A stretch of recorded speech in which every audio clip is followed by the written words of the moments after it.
Welcome back to the DFS Sweatshop. I am your host, the DFS Jerusalem, and you can follow me on Twitter at DFS Jerusalem. We're gonna go with the standard format of today's show. First, man, what a crazy slate of 8 games we had to sit through tonight, man. And my best lineup didn't have a late night hammer. Didn't lose any money, but I didn't cash big at all. I think I made a total of $8 on my investment. So that's a positive day. That's more entries that I have for tomorrow's slate. So let's go ahead and jump into the Core 4 review. This is where we look at the players that I tweeted out about and also made a video that you could follow on Twitter and get into it on YouTube, just showing you the way I was starting each lineup. How I before I did anything, I plugged these 4 guys in, and then I went on with the rest of the Core 4 process that turns into an 8-man DraftKings rosters. So let's go ahead and get into it. The first guy I had on my list was Mike Conley. Now at 6.8K, he was 2.8% owned, very low ownership. A lot of people were scared off of him because of that injury concern, and the ones that were, it proved to be pretty right. Now, he wasn't a snowflake, but he didn't meet value by any stretch of the imagination. At 6.8K, like I said, he went out and had 28.5 DraftKings points. Not a very good game from Mike Conley. The next play is going to be Chris Paul. He was my version of a late night hammer for me in one of the lineups, or a few lineups that I had him in. And at 8.4K, we expected a really big game from Chris Paul in order to meet value. He was at 15.9% ownership, so I wasn't the only one who had my hat thrown in his direction, but he ended up having 39.5 DraftKings points. Not a horrible game, but for one of the best point guards in the league, going up against a subpar Chicago perimeter offense, we thought that he would do a lot better than he did. So the next play is going to be Hassan Whiteside. He was the only member of our core 4 to almost flirt with meeting value. At 9K solid and 18.3% ownership, which I thought was pretty low for a guy that good, he ended up with 49.5 DraftKings points. Pretty decent, but we wanted him around 55, 56 points in order to meet the value that we set forth for him. The last guy is going to be Tobias Harris, probably the most disappointing play out of my core 4 tonight, and he was at 9.6% ownership. So that meant he was in position to be a game changer. He was in position against a bad rebounding team in the Boston Celtics to go out and really meet value for us. He did not do that in the slightest. He wasn't a snowflake. None of the core 4 were snowflakes, so I don't have to rant on him tonight. But he had 25.5 DraftKings points, and very unimpressive showing for him. Another guy on the team actually really got off. And if you had him, you did well. So our projected total that we had for these guys at combined salary times 6, the 6K, the 6X value we were looking for was 163.2 DraftKings points. They ended up combined to be 143. So we missed that target by about 20. We fell just shy under 5 times value. So we look at it, we go on to the next slate, and we try to come up with another core. And see, I'm a gambler, man. I am a tournament player strictly. I don't play cash games. The closest I'll ever get to a cash game are these single entry GPPs that I enter in, and it just so happened that I didn't hit the 300 club tonight. So shout out to everybody that kept it 300. I didn't, but what I did do was I scored like 288. That was my best lineup, and that was the one that I entered in all of my single entry GPPs, which ensured that I didn't lose money, but my core didn't hit, so I didn't make the money that I thought I was when I created the lineups. The next thing we're going to do is we're going to jump into our featured 4 players. Now, these are the 4 guys that were the most talked about, the most tweeted about, for many good reasons and some bad. Let's jump right into it. Now, the who that scoring all them points player of the night was definitely Marco Bellinelli. This dude came out of nowhere. Now, we saw the Zeller injury news come in, and Roy Hibbert started, and we knew somebody from the Charlotte bench was going to be the beneficiary of Cody Zeller not being on the floor. Many people thought it would be Frank Kaminsky. Some thought it would be Spencer Hawes, but no, it was Marco Bellinelli at 0.03% owned. This dude was solo owned. 3.3K. He went out and scored 45 DraftKings points. That's 15x value. If you had him in your lineups, you are in the winner's circle, definitely. The How did I miss that play tonight? Goes to a guy who came he came out of nowhere, but just enough people were on him to where the ownership was about 2.3%.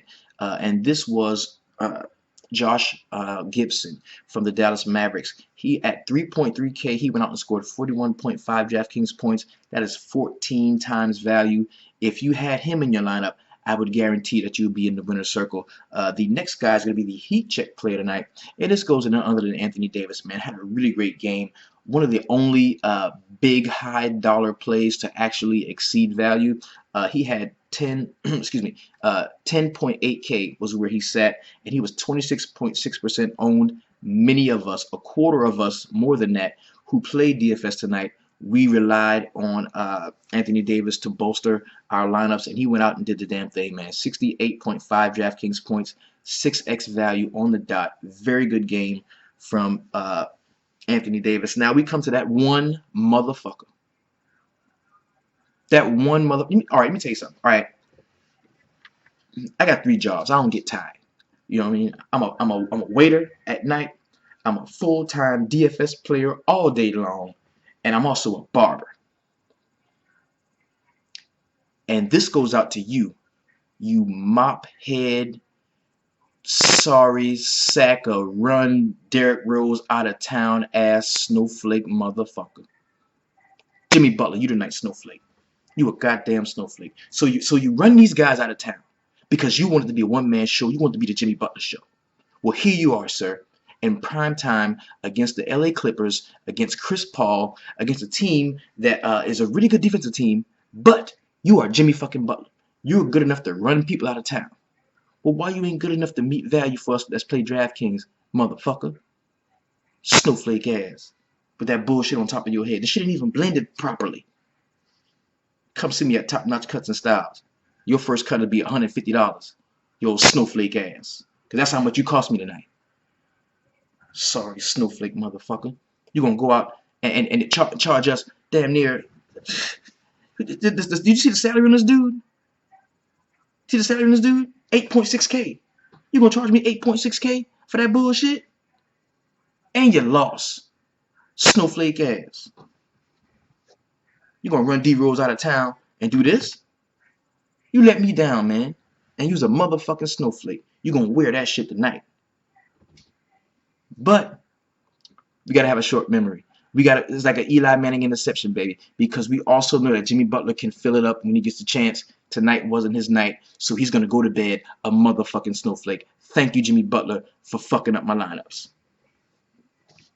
Now, we've reached the part in the show where I'm gonna be honest, open, and transparent.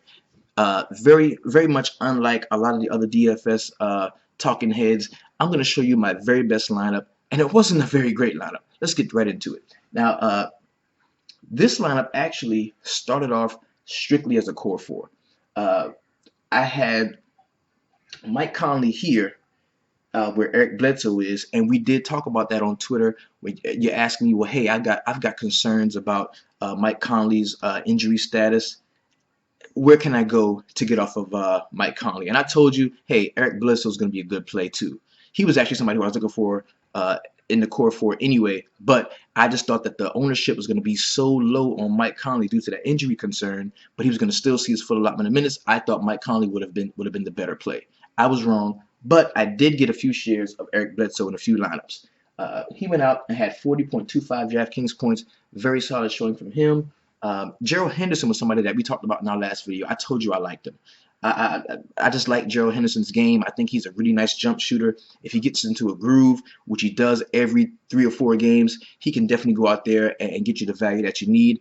And his price is always low. I think at 3.4K, he went out and had 24.75 DraftKings points.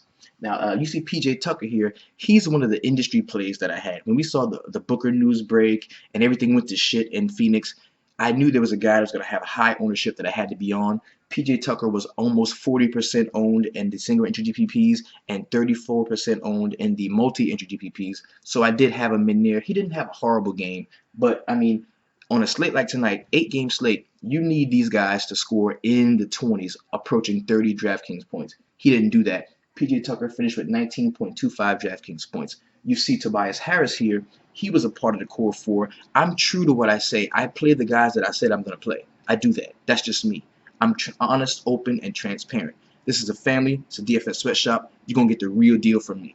And I started Tobias Harris. We were talking about him. 25.5 DraftKings points. Not a great game. Then I wanted to stay involved in the Phoenix game, and that's why we started Alex Lynn. He was also one of those industry plays. Last night, he was 30% owned, and tonight it wasn't any difference. At 30% ownership, Alex Lynn went out and he scored 25.25 DraftKings points. Not a game changer, but he did keep you with the field in certain spots. Now, a guy that I was really high on, and I knew he was going to see low ownership because he was coming off an injury, was Goran Dragic. We had him at 6.2K, 6.3K, I believe, and he had 35.75 DraftKings points. A very, very good game from Goran Dragic. Of course, we already talked about Anthony Davis. The reason why I had to tilt from my core four was because I did want to get exposure to the best player on the slate, and that was Anthony Davis. We talked about him. He was the heat check player tonight, and he had 68.5 DraftKings points. And of course, to round out my roster, I did stick with the core four. I had Hassan Whiteside here, and he scored 49.5 DraftKings points. So let's count how many core four players I had in this lineup. I had Tobias Harris and Hassan Whiteside in here. Now, this roster did not have a late night hammer, therefore I was not able to make a huge dent in the tournaments I was in, but I finished with 288.50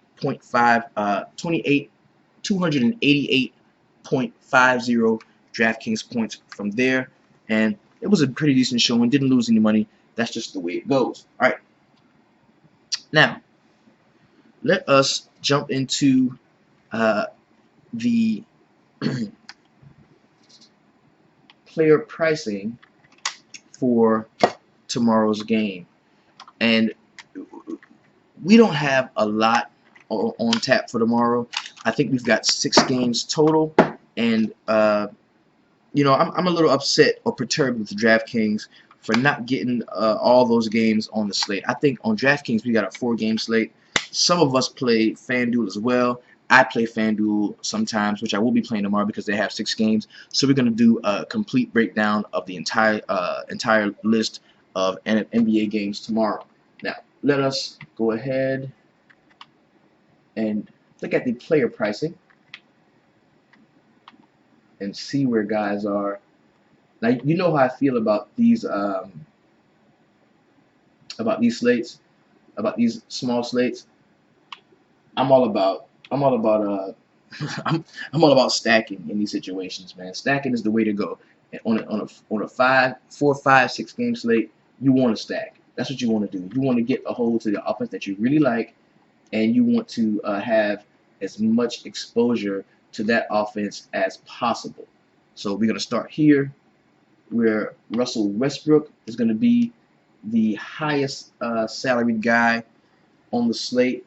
He's going to also be a part of the main slate too. At 12K, to get 6 value, you're going to need 72 points from Russell Westbrook tomorrow. I don't know how doable that is, but I mean, it's something that I got to take a shot on. Normally, I wouldn't roster these guys in this position, but let's think back to a few slates ago when we did have a small slate and we had James Harden on the slate. I believe Houston was taking on Portland. Whoever starts Houston's starting 5 wins all the money. And I don't think that we're going to stray too far from that theory and practice on tomorrow's slate. So I will be having exposure to Russell Westbrook. We've got Boogie Cousins. He is at 10.4K. That's a pretty decent price for him. Dame Lillard, who's not going to be on the main slate, but is going to be on the early slate, is at 8.9.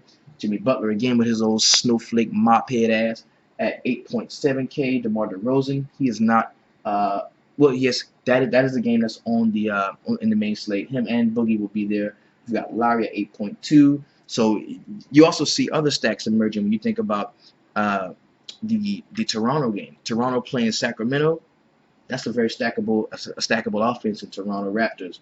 You've got Gordon Hayward at Denver. I believe that game is going to be in the main slate. C.J. McCollum, Dwight Howard going to New York, taking on the Knicks. That's not going to be on the main slate. That's an early game. Jeff Teague in Oklahoma City. We definitely need to keep in touch with the Paul George news. Remember, a couple slates ago, last slate actually, he was scratched from the game about an hour and a half before lock. We've got Rudy Gay here at 6.6, good price on him. Brook Lopez in the all-day slate, 6.5. Miles Turner at 6.4. That's going to be a main slate player. Rudy Gobert at 6.3. Dwayne Wade 6.1. Gallinari 5.8. Rodney Hood at 5.7. You've got Monte Ellis 5.6. Derrick Rose in the all-day slate 5.6. Jordan Clarkson at 5.5 against Chicago.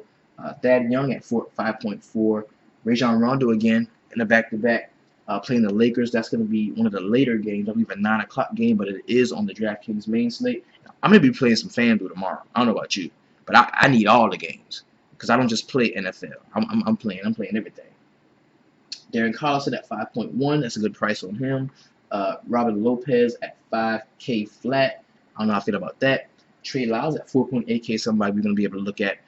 He is probably going to be either starting over Boris Diaw or be the first big off of the bench. He had a pretty good game last time out. We definitely can look to him. Nikolai Jokic, who I like, one of my favorite players on the slate, is going to be at 4.7K. I think he proved it out last time out with how well he played. Definitely upstaging Nurkic in that game. We got Joakim Noah at 4.5. That's on the all-day slate, of course, at Atlanta and New York. Cantor at 4.4K. That's pretty good price for Cantor, especially if you're thinking about performing that Oklahoma City stack that we talked about right before this segment. Yusuf Nurkic at 4.3K. Hollis Jefferson at 4.3K. That is an early game or an all-day game play right there. Matt Barnes at 4.2. Jerry and Grant 4.2. I think we don't have to worry about Jerry and Grant anymore. Alan Crabb 4.1 early game. Evan Turner 3.9, Tim Hardaway Jr. 3.8. So not a lot of games to choose from. Dante Exum, one of my favorite plays for tomorrow, at 3.5 if George Hill doesn't come back. The more he plays, the more comfortable he's going to get with the offense, the better he's going to be. Damari Carroll at 3.5. I mean, his price is steadily dropping. That may be a part of a Toronto stack tomorrow. Just think about it. I know he was a snowflake a few slates ago, but we've got to have that short memory, and we've got to pounce on these guys before they hit big, right? Glenn Robinson III, he may be in play if we get word that Paul George is not going to be playing. Norman Powell is good. Brandon Ingram, I love. Stop. Yo, stop right now. Mark this down. I love Brandon Ingram tomorrow. Once I find the team that I'm going to stack, he's the very next play because he's cheap and he's going to make room for me to pay up for maybe one or two other studs than the guys that I'm stacking in my lineup. So remember, man, I'm not going to issue a core four tomorrow. It's not going to be like, oh, these four guys out of these four games that I really like on the DraftKings main slate. I'm not doing that. That's sending you guys down a rabbit hole. The only way to get to the money on these short slates like this is to stack an offense. And it should have been shown to you the last slate out, like I said, with the Houston game, when you could have stacked the 5 starters and you would have won all the money. Nobody did it. There's only 1,700 of us in the sweatshop. Let's get to the money. And we've got Timothy Mozgov at 3.3K. Pretty good price on him. Going up against Taj Gibson. We've got Louis Scola at 3.1. That is an all-day or an early game player. Malik Beasley, 3K. So now we're just skimming the trash right now. So let's go ahead and jump into last night's recap. We're gonna blow through these games as quickly as possible because we've got NFL tomorrow. I know a lot of you guys are gonna be involved in that. We're just gonna go through it and highlight some of the plays that were really, really good. People that we should have been on. The first game that was not a part of the DraftKings main slate. Tonight was a 9-game NBA slate, but it was only an 8-game DraftKings slate. So just real quick, on the Utah side of the ball, we want to know how they did because these guys are playing tomorrow. And Trey Lyles, he started. had 21 points and 5 rebounds. Pretty good showing from him. Rodney Hood, 25 and 4. Rodney Hood is a streaky shooting cat, and when he gets on a hot streak, he stays on it for a little while. Rudy Gobert, 12 and 14. Gordon Hayward, not a good game for him at all. Trevor Ariza had the clamps on him. He had 9 points, 7 rebounds, and 5 assists for him. On the Houston side of the ball, we saw another good game from James Harden, 31 points, 3 boards, and 10 assists to go with 2 blocks. Clint Capella, I love him. Clint Capella's a fucking beast, bro. 28 points, 8 rebounds, 5 assists, and a block against this Utah team that is really good in the low post. Very good game from him. We also saw Eric Gordon get into the mix with 20 points, 7 rebounds, 6 assists, and 2 steals. The next game we're going to get into, and this was the first game on the DraftKings slate, it's going to be the New Orleans Pelicans at home against the Charlotte Hornets. Now, they were able to push this game into overtime with a late Anthony Davis bucket. I know that helped a lot of us out, but let's look at the Charlotte side. How about your boy MKG? You, MKG, are officially out of the doghouse, and I can look to roster you at your low price the next time you come out, especially if Kimba's at home, because you know what time it is when Kimba's at home. You know what time it is. MKG in 34 minutes had 10 points, 13 boards, 2 assists, 1 steal, and 2 blocks. Filled up the stat line. Awesome play for him if you had him in your lineups. Kemba Walker wasn't Kemba at home, but he still had 25 points, 7 rebounds, 5 assists, and 1 steal for him. We saw a very good game from Nick Batum. Filled the stat sheet up, 13 points, 7 rebounds, 4 assists, and 2 steals. And we already talked about Marco Bellinelli, the who that scoring on points over there, player tonight. He did the damn thing with 20 points, 10 rebounds, 5 assists for him. That will probably never happen again, but it's all good. Next game we're going to talk about is going to be the Washington Wizards at home against the Miami Heat. Now, a lot of people did not fuck with John Wall. He was about 8.5% owned in the larger GPPs. I'm one of those too. I did not fuck with John Wall. I didn't like him at all. But he went out and he showed all of us why you can roster an elite talent like him night in and night out against any defense, because he had 34 points, 3 rebounds, and 8 assists for John Wall. Brad Beal had 34 points and 5 rebounds to go at 4 assists and a steal. And old Otto Porter finally played like Otto Porter. You was almost a snowflake, but I've already talked shit about you so much that I don't have to make you a snowflake. You just went out and at 6.6K, he had 6 points, 7 rebounds, 1 assist, and 4 steals. Not a good game from him at all. But we did see Martin Gortat snag 16 boards, get 4 assists, and block 5 shots to go with 10 points, the double-double, and 37 minutes for him. Nothing else to speak about in this game. Marcus Morris, horrible. 6 points. He only played 9.25 minutes. I don't know what happened to him. Not a good game from him. On the Miami side of the ball, Josh Richardson was a very good play, 15 points, 7 boards, an assist, a steal, and a block for him. We saw Whiteside, 18 and 18, go out and grab 2 young girls, killing them with an assist and 3 blocks. Goran Dragic, man, really good play from him, 22 points and 3 rebounds to go with 6 assists and 1 steal. And we also saw Josh Johnson get 17 points and 3 rebounds with an assist, a steal, and 2 blocks in 26 minutes off the bench. Good game from him. The next game we're going to get into is going to be the Orlando Magic at home against the Dallas Mavericks. Now, Elfrid Payton, horrible in this game. Horrible in this game. I mean, he went out and only played 20 minutes. He had 4 points, 3 rebounds, 2 assists, and 2 blocks. Actually, Biyombo was a good play in this game. He had 13 points with 10 boards, and DJ Augustine is really what kept him in the game and actually took him to the win. He had 18 points with 6 assists and 2 rebounds for him. Serge Ibaka barely missed the double-double bonus. He had 15 points and 9 rebounds to go with an assist and a steal and 3 blocks. Good game from him. Not really too much else to speak of, man. Aaron Gordon, underwhelming in 25 minutes, 5 points, 4 rebounds, and 1 assist. On the Dallas side of the ball, this dude came out of no fucking where and went super ham. I mean, he didn't even start the game, but he ended up playing 31 minutes and had 26 points, 6 rebounds, 3 assists, and 2 steals, and his name is Josh Gibson. Wonderful game from him. Like I said earlier, if you had him in your lineups, you are standing in the winner's circle right now.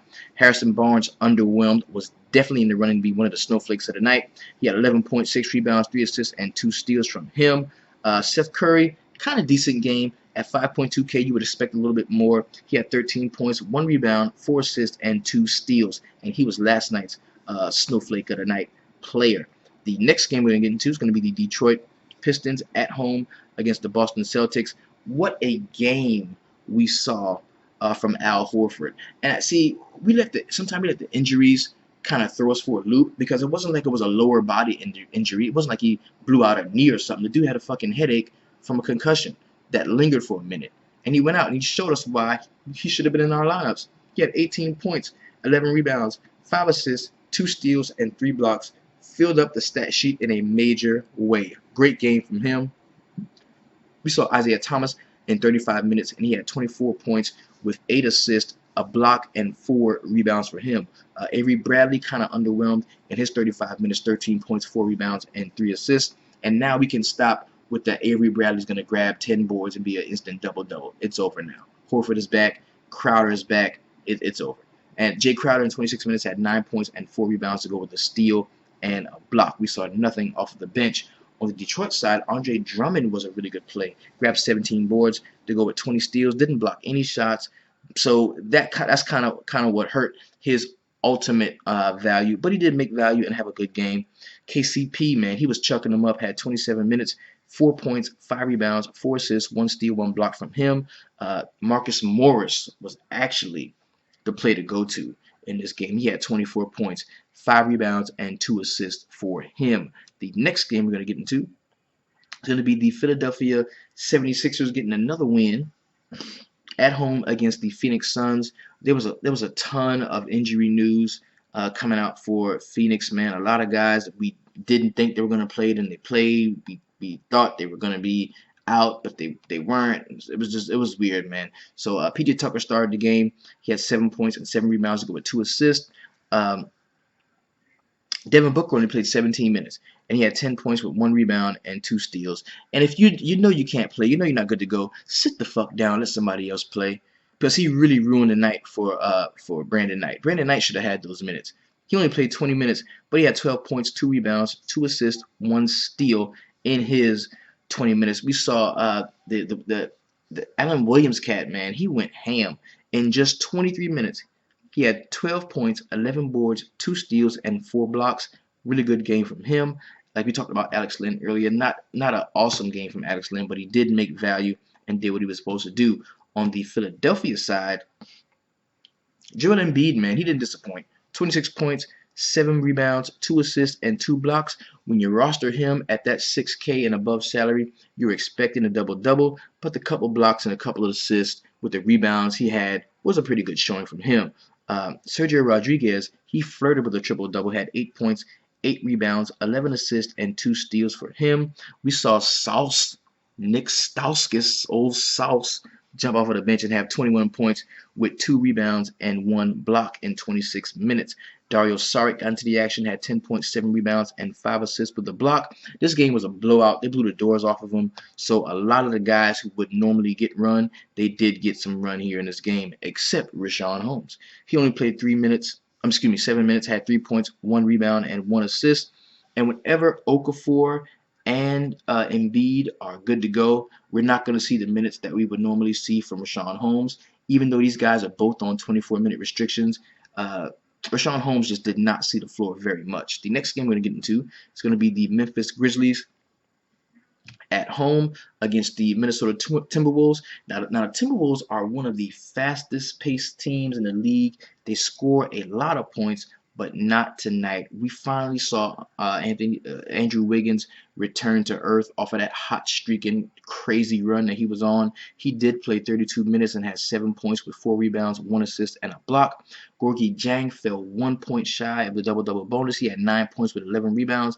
Not a great game from Anthony Towns from where you rostered him for that price. In 27 minutes, he had 17 points and 3 rebounds. Zach LaVine was the team's leading scorer. He had 22 points, 1 rebound, 3 assists, and 2 steals for him. On the Memphis side of the ball, we did see 33 minutes of Mike Conley. Didn't really do much. Had 13 points, 4 rebounds, 3 assists, 1 steal, and 2 blocks from him. Jermichael Green, 19 points, 8 rebounds. That's his second decent game in a row. So we can look to Jermichael Green when we need that low salary, maybe possible double-double. James Ennis had 11 points with 7 rebounds, 1 assist, 2 steals, and a block. And off of the bench, we saw Zebo grab 7 rebounds and have 18 points in 20 minutes. The next game we're going to get into is going to be the Golden State Warriors going to Milwaukee, taking on the Bucks. Now, I thought this game would be a blowout, so I pretty much faded it all over the place. I had one lineup with Giannis Antetokounmpo in it, but he did have a really good game, and he sort of returned value. He played 40 minutes. This dude is fucking playing. He played 40 minutes, had 30 points, 4 rebounds, 6 assists, 2 steals, and a block. Jabari Parker was actually the value story of this game at his price point. I believe it was about 6.3K. He went out and had 28 points, 5 rebounds, 5 assists, and 2 steals for him. Dellavedova in 33 minutes had 10 points, 3 rebounds, and 5 assists to go with a steal, and not too much from anybody else, man. On the Golden State Warriors side, KD, player of this game, had 33 points, 6 rebounds, 5 assists, 2 steals, and 1 block, and he had like almost 30 points at halftime. So I knew it was going to be a really good game from him. Klay Thompson continued his hot shooting, played 37 minutes, had 29 points, 3 rebounds, and 2 assists for him. We saw Stephen Curry, 20 points, 5 rebounds, 5 assists with a steal. Very modest game from him. Didn't really make the value that you thought you were going to get when you had him. And Draymond Green, man, he must still feel some effects from that sprained ankle he had a couple games ago, because he only had 10 points to go with 2 rebounds, 5 assists, 3 steals, and 2 blocks. The final game on the slate was the LA Clippers at home against the Chicago Bulls. Yes, the Bulls did go to LA, and our snowflake of the night, Jimmy Butler, mop head, snowflake ass, in 38 minutes had 22 points, 6 rebounds, 1 assist, and 1 steal for him. Taj Gibson did not continue his double-double ventures. He had 11 points with only 4 rebounds to go with 2 assists and a block. Rajon Rondo flirted with a triple-double. He had 9 points, 10 rebounds, and 8 assists for him. Isaiah Cannon jumped off of the bench in 17 minutes and had 8 points and 2 assists. Not too much to speak of on the Chicago side. As far as the Clippers go, Blake Griffin, man, had a really awesome game. He grabbed 13 boards, had 5 assists and a steal to go with 26 points in 38 minutes. We also saw a lot of Chris Paul, but he didn't double-double for us. He only had 19 points, 4 rebounds, 8 assists, and 2 steals. And Big Mo Buckets jumped off of the bench in 18 minutes and had 16 points, 4 rebounds, and 1 assist to go with a block. Really good game from Mo Buckets. Now, let us jump into tomorrow's 6 NBA games. If you're playing on FanDuel, there's a way that you can access all games and play an all-day slate. The player pools aren't very large, the prizes aren't very large, but it'll give you an opportunity to play some of those guys in the earlier games. The first game we're going to get into is going to be the Atlanta Hawks going to New York to take on my Knicks. This is a 211.5 point total, very juicy point total here in New York. I wish this game was on the DraftKings slate. I'm going to have to play an early slate just to get a piece of this game because it is a minus 2.5 point total. The Knicks are getting 2.5 points. They are a home dog. And anytime we have home dog, there's definitely that upset possibility, or just to keep it close enough to where we see a full allotment of minutes from players on both sides of the ball. So in this game, I do like Paul Millsap. We know that Kristaps is not really a banger. He's not somebody that's going to go out there and bang. So I like Paul Millsap in this game. I also like Dwight Howard in this game. I think he will be harassed by Joakim Noah a little bit. And Joakim Noah is somebody I really like at 4.5K. I don't know what his price is on FanDuel, but I'm sure it's very similar. I like him as well. Porzingis, he can step out and shoot the jump shot, so I don't have any problem with anybody rostering him. Derrick Rose up against Schroeder. Schroeder is a really harassing defender. Schroeder can harass you. So I don't know how I feel about Derrick Rose coming off that pretty good game he had the other day. I think his ownership may be a little higher than it's supposed to be. And it's only a 6-game slate all day. So you can take your pick. So I do like Schroeder on the other side. Well, since I'm playing the FanDuel slate, I think that this Atlanta-New York game could be definitely an area where I do some stacking. The next game we're going to get into is going to be the highest point total on the slate. This is the Brooklyn Nets at home against the Portland Trail Blazers. Now, this is a 222.5 point total, with Brooklyn receiving 4 points from the Portland side. So again, we have a home dog. That says this game could be closer than we think. We could definitely see full usage from the players automatically in the all-day slate. I love Lillard and McCollum. I think that's going to be a really good tandem to exploit the Brooklyn perimeter defense, because outside of Rondae Hollis Jefferson, who usually checks the small forward, there's really nothing they can do to stop these guys from scoring. So, but on the other side of the ball, I think Brook Lopez is going to be a really good play. And I kind of like Rondae Hollis Jefferson at his price point. I'm sure he's pretty cheap on FanDuel because he's cheap on DraftKings. I think he's somebody that you can definitely use. We haven't really figured out the point guard situation yet in Brooklyn. I know Isaiah Whitehead seeing minutes, limited minutes. We've got Rondae Hollis Jefferson brings the ball up some. We've also got Sean Kilpatrick playing a little bit of point guard here. So, and there's another guy. It's like four-headed point guard monster. I want no part of any of that. So,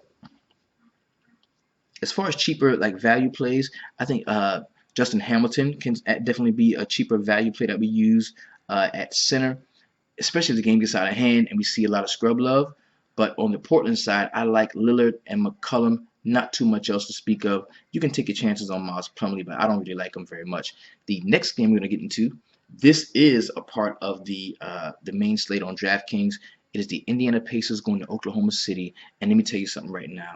I'm stacking the shit out of Oklahoma City. I'm doing it. I'm gonna tell you right now. I'm stacking Oklahoma City. I'm going with Brandon Ingram in the late game as a little late night hammer.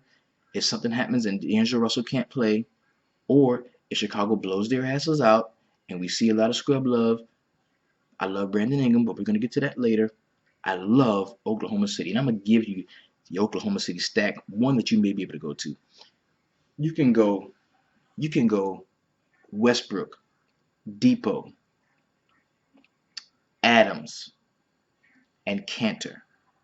Westbrook, Depot, Adams, and Cantor. You find somebody 3K, around 3K, like Brandon Ingram, and you fill in the other spots. You grab one more stud, maybe somebody like Kyle Lowry in the next game we're going to talk about, one of the next games we talk about, or even cheaper, you grab Dante Exum, somebody like that. I may have both of them, and you're good. You're golden. You're golden. That's where I'm going tomorrow. So on the Indiana side of the ball, not too much to like. There is no point total for this game because we don't know yet if Paul George is going to be playing. See, the projections on this game, on this team, completely falls apart. If you think about it, whenever like the best player on a team falls apart, you never know, number one, how the team is going to react to not playing with their best player, and you don't know who is going to step up. You don't know who's going to get the minutes. You don't know who's going to get the usage. 9 times out of 10, the coach just rolls the ball out there, starts some guys, and whoever is hot stays on the floor. We saw that the last time when Paul George was out and George Teague stepped up to the plate and was a really good play. Do we think he's going to do that again? I don't know. Especially not against Russell Westbrook. So I won't be going George Teague. There won't be too much that I even look at on the other side of the ball. I like Thad Young. The price is cheap on him. We're going to see a lot of shots. They're going to be a lot of mid shots. I think that he may be a cheap double-double waiting for us on that 4-game DraftKings slate tomorrow. Not too much else I like on the Indiana side. Stuckey's minutes are still going to be low. Even if he was at full strength, he would be a really good buy low candidate. But not too much I like on the Indiana side. But Oklahoma City is definitely stackable. It doesn't make sense to just one-off a player from this game or from this team. It doesn't make sense to just have Russell Westbrook, because if you roster Russell Westbrook at 12K, you are essentially saying, hey, I need a triple-double. And if he gets a triple-double, who the fuck is going to pass the ball to? Who's going to help him get this triple-double? You got to stack Oklahoma City tomorrow. The next game we're going to get into is going to be the Denver Nuggets at home against the Utah Jazz. Now, the Utah Jazz are coming off a back-to-back. That is a concern. You want to think about that. This is the lowest point total on the slate. Of all the point totals that are out now, it's the lowest at 197, which is still sort of respectable. As long as it's around 200. It's not one of those 183 games. It's pretty good. It'll do. You've got Denver -3, so they are giving Utah 3 points. So this is a home favorite. Not a very big point differential, so this game could stay close. We're definitely going to look to see the matchup between Gordon Hayward and Danilo Gallinari. Both of them not very good defenders. I think they could go off against each other, so I definitely like them both. As far as Denver bigs, normally I do not like to roster bigs against Utah, but there's just something telling me that Nikola Jokic is going to be a really good play tomorrow. So I will have him in a few of my lineups. Of course, Rudy Gobert is definitely in play in this game. Like we said earlier, Rodney Hood's been shooting pretty hot. You may want to take a look at him. And I like Dante Exum, of course, especially if he's starting. So if I had to give you a few plays from the Utah and Denver game, it would be Dante Exum for the cheap. It would be Rudy Gobert, Danilo Gallinari, and Gordon Hayward. Those would be the guys that I would like the most. The next game we're going to get into is a 209.5 point total, and it's the Toronto Raptors going to Sacramento taking on the Kings. And it seems like the Kings are playing at home every fucking night, doesn't it? Well, Toronto is giving up 3 points to the Sacramento Kings, so Sacramento is a home dog. What that tells us is that this has an opportunity to stay close. This could be a close game where we see the full allotment of minutes for each team. Boogie is definitely in play in this game. I do not like Valanciunas at all. I think he's gonna no match for Boogie. Boogie's gonna destroy him at that price point. I think at 10.4K price point, you can definitely look to Boogie to have a big double-double, maybe 30 points and 14 rebounds. It's something we might see from Boogie tomorrow. Collison, the wife beater, I don't know exactly how I feel about him. I probably won't roster him at all tomorrow. Rudy Gay could be in play because he's going to see some Damari Carroll and maybe some Pat and some Terrence Ross, maybe those players. I think he can get off against them. I like Boogie and Gay in this game. On the Toronto side, you can fire up Lowry and DeRozan, and for the cheap, you could look to maybe Terrence Ross. You could look to Terrence Ross and Norman Powell as well. There's a lot of players from this game, a lot of guys that I like in this game, although it's not as stackable as the Oklahoma City offense. The next game and the last game on the slate that we're going to get into is the LA Lakers at home against the Chicago Bulls. Now, there is no point total out for this game because, of course, D'Angelo Russell was facing injury concerns. We don't know if he's going to be playing tomorrow. One thing we can say about this LA Lakers team, we know Luke Walton came over from Golden State, and he's adopted a very similar model where there's no guy on this team that's going to consistently get 30+ minutes. It seems like they play 8 deep and everybody gets 24 minutes. We talked about that before. So we've got to ask ourselves, in 24 minutes, who do we think is going to make the biggest fantasy impact? This is where we make not a sports decision, but a fantasy sports decision. And for me, the single best play of the Los Angeles Lakers on their side of the ball, for me, where price meets the value, is going to be Brandon Ingram. I love Brandon Ingram tomorrow. I can't say enough about how much I think he's going to play well tomorrow, especially against a tired Chicago Bulls team off a back-to-back. I think this game is going to be close. The Lakers are going to show out. And I really like Brandon Ingram. I believe that against Taj Gibson on the back-to-back, you can definitely look to Julius Randle. I won't have him in a lot of lineups, maybe 1 or 2. On the Chicago side, Jimmy Butler is in play. I think his ownership is going to be down a little bit, especially since what happened last night and him being the mop-head snowflake of the motherfucking night. Oh, snowflake ass. 8.4K ass motherfucker. So you can look to him. Rajon Rondo, he's in play. He's in play. He's in play. He's definitely in play. I kind of like Rajon Rondo tonight. I still don't think the ownership is going to be as high as it should be in this fast-paced game against the Los Angeles Lakers at home. So I like Rondo tomorrow. Wade, I do not like Wade at all.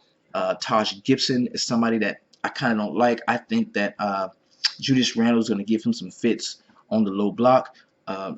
Robin Lopez could definitely be a play. He's going to be going up against Timofey Mozgov, who I The only reason why I would even think about rostering Timothy Mozgov is because the price is so cheap on him. I mean, he's down right about around 3.4K, so you can definitely look to him if you need that punt play at center.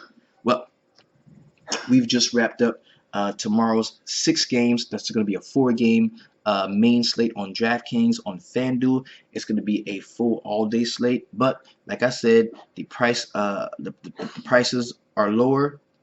Not the prices, but the player pool is going to be a smaller one. The payouts are going to be a little smaller, but if you win it, you get into the money. So let us have a really good Sunday. I know some of you guys are playing some NFL. I hope your NFL rosters do well.